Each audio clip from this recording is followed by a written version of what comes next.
And members of the Senate Judiciary Committee, Noali, say that artificial intelligence needs oversight.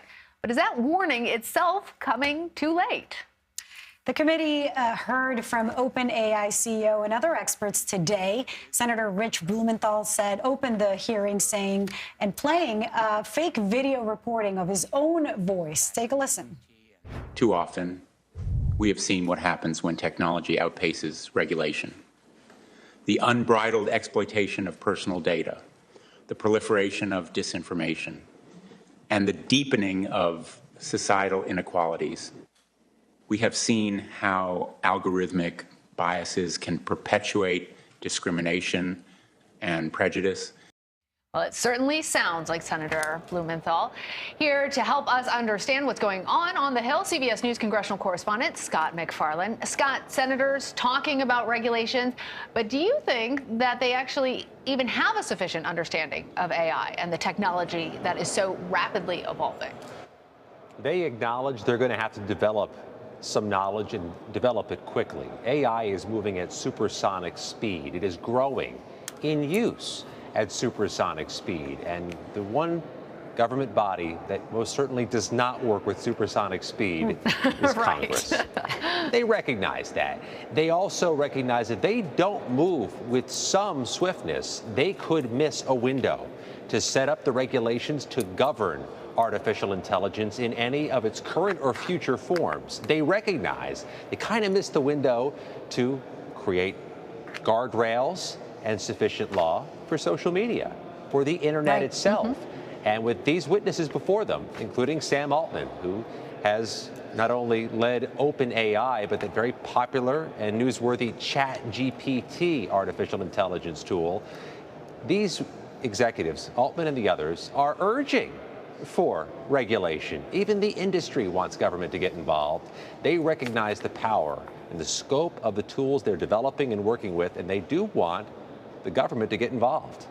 You know, Scott, this takes me back to a book I read which changed my life. It's The Singularity is Near by Ray Kurzweil, who talks about the law of accelerating returns, the fact that artificial intelligence will get to a point where it is too smart for humans to control. And today I'm seeing a headline that Microsoft is saying that their AI is reaching a point where they're recognizing that it has human reasoning capabilities.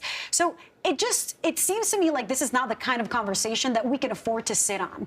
Where do we stand? What kind of regulation are they looking at? Because as you said, with social media, they missed the mark. Section 230C, I mean, we've covered that forever and it has gone nowhere. So what needs to happen?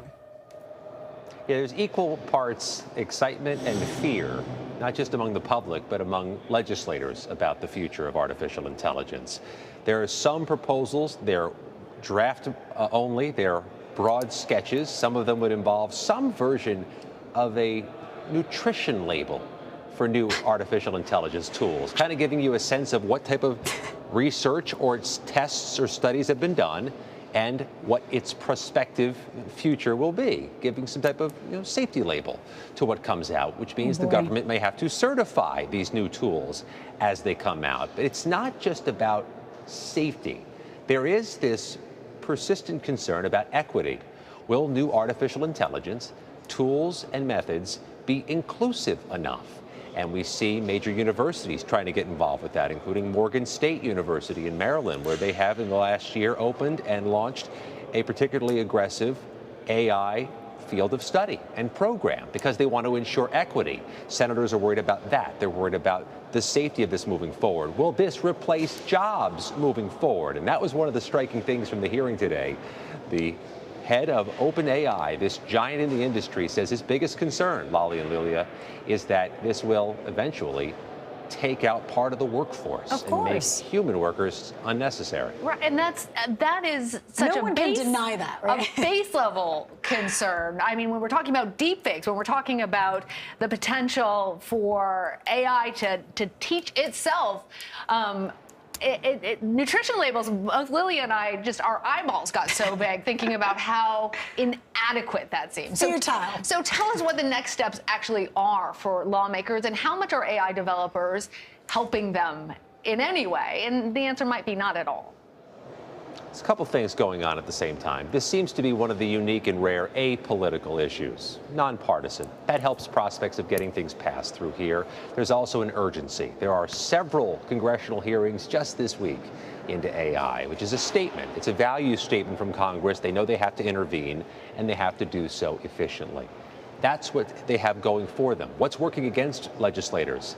They truly don't understand it. There is an AI caucus with a few dozen members who are studying this, learning this, and they're taking meetings, including earlier this week, with Sam Altman, the CEO of OpenAI. They have to educate themselves to legislate properly, and that's really the race here. This is a rare issue in which everybody involved, including the industry, says, regulate us. Put up guardrails. So there's a unanimity of purpose, but there's not a unanimity of knowledge. It always comes after you've created the monster. Scott MacFarlane, thank you so much. Thanks, Scott. Thank you.